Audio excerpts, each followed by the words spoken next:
Et pour notre toute première démo, eh bien, nous allons vous présenter tout de suite une solution d'étanchéité qui vous sera bien utile vu le nombre de litres d'eau déversés sur la France depuis la rentrée. Et pour nous en parler, eh bien, j'ai le plaisir d'accueillir François Demarche, responsable de secteur VM Building Solutions. Bonjour François. Bonjour Estelle. Est-ce que vous pouvez nous présenter en quelques mots VM Building Solutions, François ? Oui, VM Building Solutions propose 3 familles de produits. La première est liée aux zingues, que beaucoup de gens connaissent avec les gouttières et les tuyaux dans les habitations. Mais on fait également de la couverture, de la façade et les ornements qu'on peut retrouver, coques, épis, sur les églises et autres châteaux.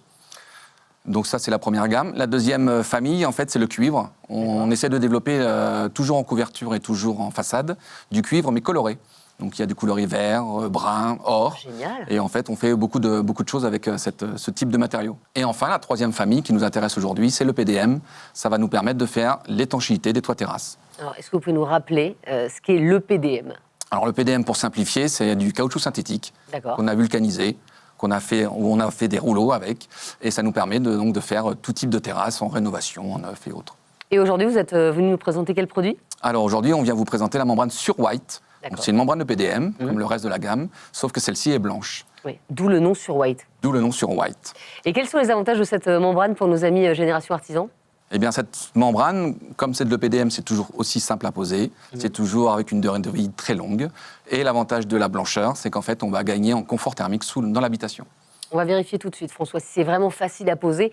On va se diriger tout de suite vers le lieu de notre première démo et on va retrouver Franck Delalande, responsable technique VM Building Solutions. Ça va, Franck ? Bonjour Estelle, oui, ça va très bien, merci. Eh bien, vous allez nous montrer, Franck, comment se pose cette membrane EPDM sur white. Eh bien, écoutez, on est parti. Donc tout d'abord, il faut savoir que la membrane EPDM sur white a une épaisseur de 1,5 mm et est composée en 2 parties. Vous avez la partie noire qui va nous permettre de faire l'encollage sur la toiture. Et donc, forcément, celle qui nous intéresse aujourd'hui, c'est la partie blanche qui sera la partie visible. D'accord. Donc, pour préparer la membrane sur la toiture, en premier lieu, on va venir ici, comme j'ai représenté là aussi, on va mettre une bande périphérique pour pouvoir donc assurer ici un renfort au niveau de la membrane. Juste, c'est quoi la différence entre la membrane noire et la membrane blanche ? En fait, c'est vraiment le coloris qui va changer. La composition est complètement la même, sauf qu'on a réussi à sortir un coloris blanc, et ce qui nous permet vraiment d'avoir un avantage supplémentaire par rapport au réchauffement climatique. C'est ça, c'est moins chaud sous le blanc que sous le noir. Tout à fait, voilà, tout simplement. Donc, pour fixer ici la bande de renfort, donc, qu'on appelle une bande russe, c'est une membrane qui est armée à l'intérieur. Petite question, Franck. Alors, regardez, elle nous vient du Pontet, dans le sud de la France. Pourquoi mettre une bande de renfort en pied relevé ? C'est Xavier qui nous demande ça. Alors, tout simplement parce que la membrane qui est ici, qui est présentée, est non armée. Vous pouvez voir, elle a toujours son élasticité ici. Et quand le vent va balayer la toiture, on a un phénomène de dépression qui va apparaître en pied du relevé. Et donc, ça va donner une contrainte supplémentaire à la membrane pour la décoller. Ce qui fait que si on ne met pas ici cette bande de renfort, au bout d'un certain temps, on a la membrane qui va venir se tendre comme ça et qui va se décoller. Donc, ce n'est pas génial. Donc, on rajoute toujours cette bande périphérique pour pouvoir s'assurer la longévité de la membrane au pied du relevé. C'est mieux. C'est mieux. Donc, une fois la périphérie faite, on va venir plier notre membrane en 2, comme ceci. On va utiliser donc une colle contact qu'on va venir appliquer comme ça sur le support et également sur la membrane. Concernant la colle, effectivement, il existe... Comme vous pouvez le voir, des gabarits plus gros, parce que les chantiers de 50-60 mètres carrés, on ne pourrait pas utiliser ce type de colle, donc on a des bonbonnes jetables qu'on fournit. D'accord. Donc, c'est des grosses bonbonnes, des bonbonnes de gaz. D'accord. Ça ressemble à du gaz, mais c'est du bonbonne de colle. Donc, une fois qu'on a appliqué la colle, il faut attendre quelques instants, s'assurer que la colle soit bien sèche avant d'appliquer la membrane et de s'assurer qu'elle soit bien adhérente. On va toujours maroufler. Alors ici, je le fais moi avec un petit maroufleur. Sur chantier, avec un balai, ça marche très très bien. Ok. Quand on a collé un côté, il suffit de relever la membrane de l'autre côté et on va venir ici, pareil, appliquer la colle. Comme ceci. On attend toujours quelques instants que la colle sèche. Sur toiture, forcément, ça sèche beaucoup plus vite. Et on referme la membrane et on vient ici toujours maroufler. Une fois que c'est collé, c'est collé. J'imagine Exactement. que l'erreur n'est pas permise, quoi. Non, très bien. On ne peut pas. Une fois que vous avez collé, c'est sûr qu'il est très très compliqué de revenir en arrière et de remettre la membrane. Ça arrive qu'il y ait des plis, mais du coup, ça ne met pas en cause l'étanchéité de la terrasse. Donc voilà, mais on essaye d'éviter effectivement les plis. Voilà. Donc maintenant, je vais coller la membrane avec les bandes périphériques, ici. J'utilise toujours un petit rouleau, comme ceci. L'avantage, c'est qu'il a une largeur de 11 cm. Okay. Et ici, moi, mon tape, ici, la partie qui va être collante, elle fait 7 cm. Donc, je vais m'assurer que j'ai systématiquement assez de primaire pour pouvoir coller sur toute la largeur de mon tape. Donc, je vais appliquer ici, comme ceci. D'accord. Je m'assure d'en avoir bien mis tout partout. Toujours attendre, le même principe que pour l'école, attendre que le primaire soit sec. On vérifie en mettant le doigt qu'on n'ait pas de résidus. Je viens retirer le plastique, comme ceci, et dérouler la membrane dessus. On va, ici, toujours maroufler. Ah, c'est quelque chose de routinier avec les membranes EPDM. Et j'ai une question quand même. Comment ça vieillit dans le temps, le blanc? Parce qu'on sait que le blanc est sujet à coloration avec la lune ou le soleil. Tout à fait. Donc le PDM, lui, craint pas les UV, donc au niveau de durée de vie, on est très bien. Okay. Le blanc, c'est un peu comme une voiture blanche qu'on a. Il faut la nettoyer de temps en temps pour enlever effectivement les petits résidus qu'on peut trouver. Okay. Et il ne s'accroche pas parce que la membrane est lisse. Mais bon, il faut quand même faire un petit nettoyage pour qu'elle retrouve son coloris blanc. Maintenant, je suis prêt pour pouvoir attaquer le relevé. Donc, dans un premier temps, je vais faire mes mesures. Donc, je vais tracer ici. Alors, pour le bien de la maquette, j'ai déjà prédécoupé. Mais je vais venir ici tracer sur l'arête ma membrane et venir faire une première découpe pour pouvoir avoir ici ma membrane qui va continuer. C'est un origami, quoi. Et un petit peu, oui. C'est un peu ça. C'est ça. Et donc maintenant, ici, je vais prendre ma membrane et je vais la replier tout simplement pour réaliser ce qu'on appelle le pli mouchoir. Et je peux jouer légèrement sur ma membrane comme ceci pour que ça aille bien dans l'angle. Au dos, je vais revenir ici, retracer et redécouper de façon à ce que quand je vais venir appliquer ma membrane, je serai dans cette position et j'aurai déjà réalisé une grande partie de mon étanchéité au niveau de mon angle intérieur. Franck, vous êtes tout seul pour poser parce que vous êtes très fort. Mais un poseur classique, c'est mieux à deux ou tout seul? Alors, sur chantier, c'est vrai que c'est plus pratique d'être à deux, pour déjà manipuler les rouleaux. Et puis, ça permet aussi d'être plus rapide. Mais pour les angles, tout seul. Nouvelle question, voilà, parce que votre démo passionne tout le monde. Franck, c'est une question de May, elle est encore dans le sud de la France. Peut-on gagner du temps dans la gestion des angles? Alors, effectivement, pour la gestion des angles, moi, ce que je fais, en règle générale, je commence à tracer d'abord tous mes angles, puis après, je vais les découper les uns après les autres, et je vais finir par faire les renforcements. Moi, je pense que cette méthode permet de gagner du temps qu'au lieu de faire angle par angle, de faire la réalisation totale. D'accord. Donc là, je m'applique à faire bien mon relevé, à bien le coller. Voilà, comme ceci. Et je vais venir coller l'autre relevé, comme ça. Et après, on va pouvoir appliquer les renforts dans les angles.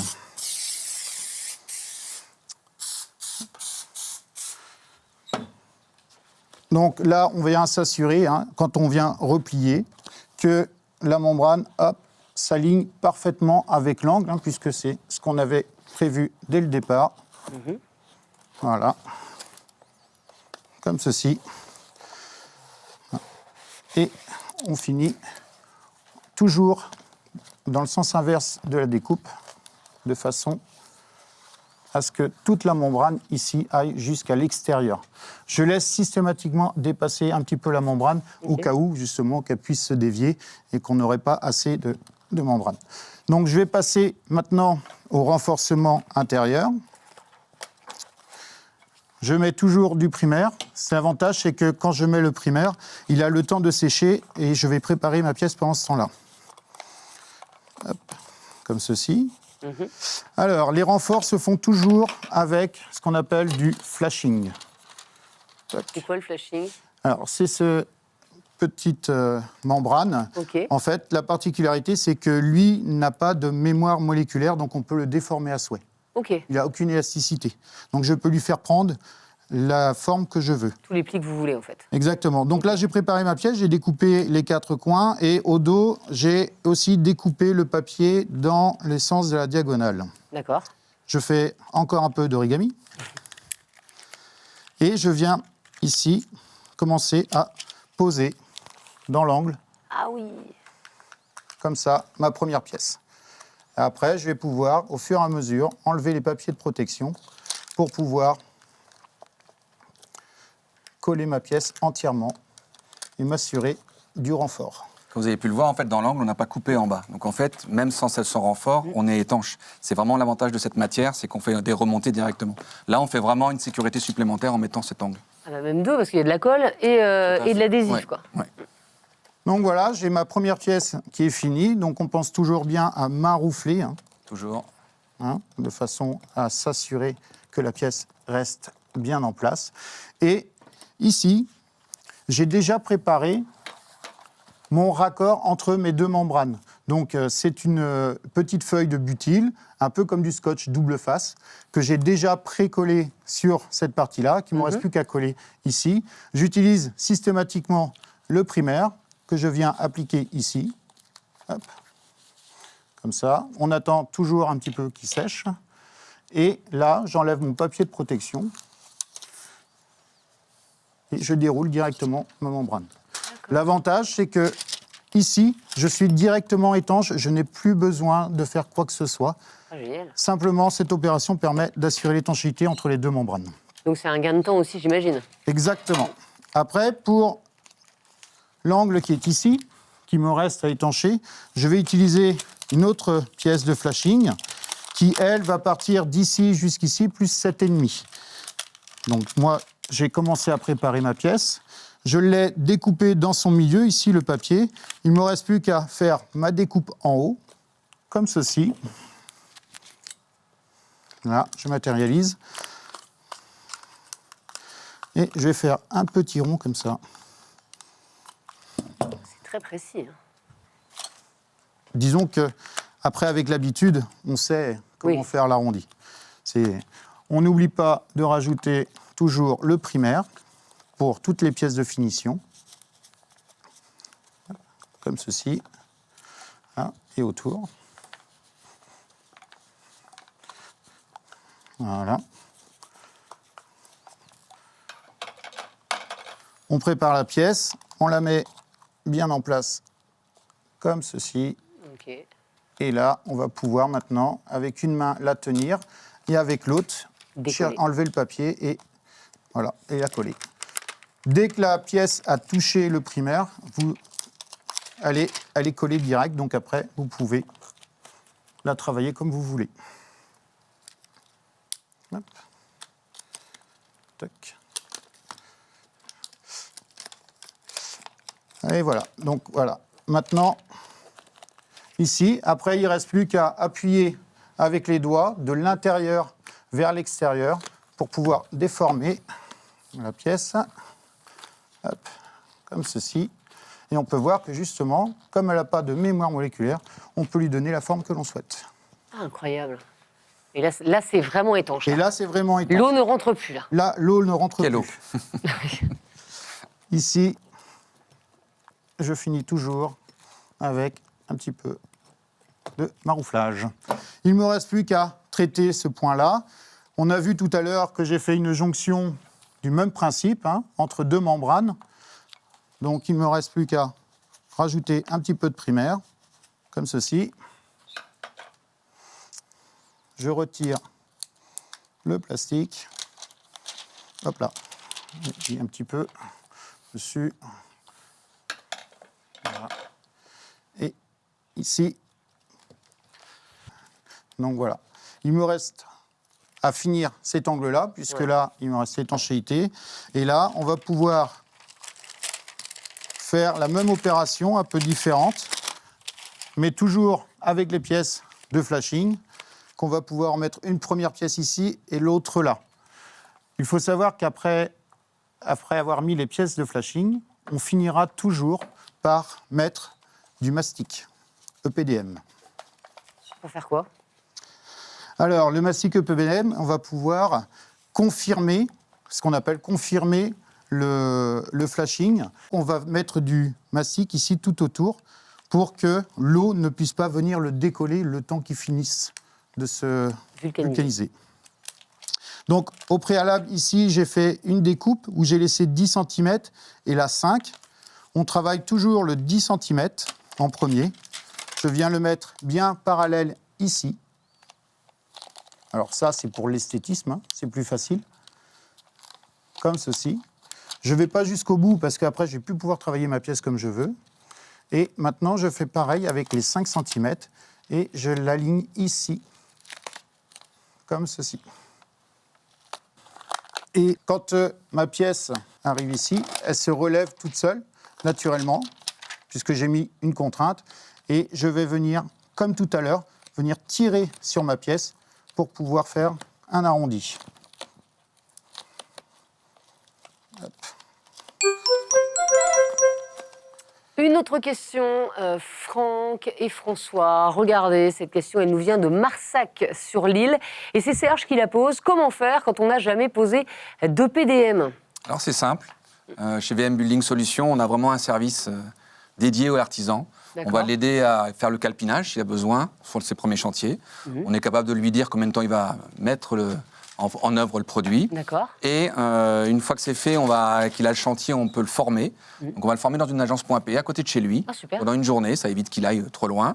Et une fois qu'il a l'agrément, qu'il est formé chez nous, on va venir l'aider à démarrer le chantier en envoyant quelqu'un de chez nous. D'accord, comme ça lui il est plus sécure et pareil pour les clients. Complètement sécurisé de A à Z. Alors on en est où, Franck? Alors là, je fais ma dernière pièce. Comme je vous disais, donc là, le coin ici, on le fait toujours en 2 pièces parce que sur le premier, je viens étirer donc, ma pièce et je perds de l'épaisseur. D'accord. Donc j'ai besoin de récupérer mon épaisseur de départ pour assurer la longévité de ma pièce. Hop. Comme ceci. Voilà. Et après, quand on aura fini de mettre tous les flashings, il va nous rester plus qu'une opération à réaliser. Hop.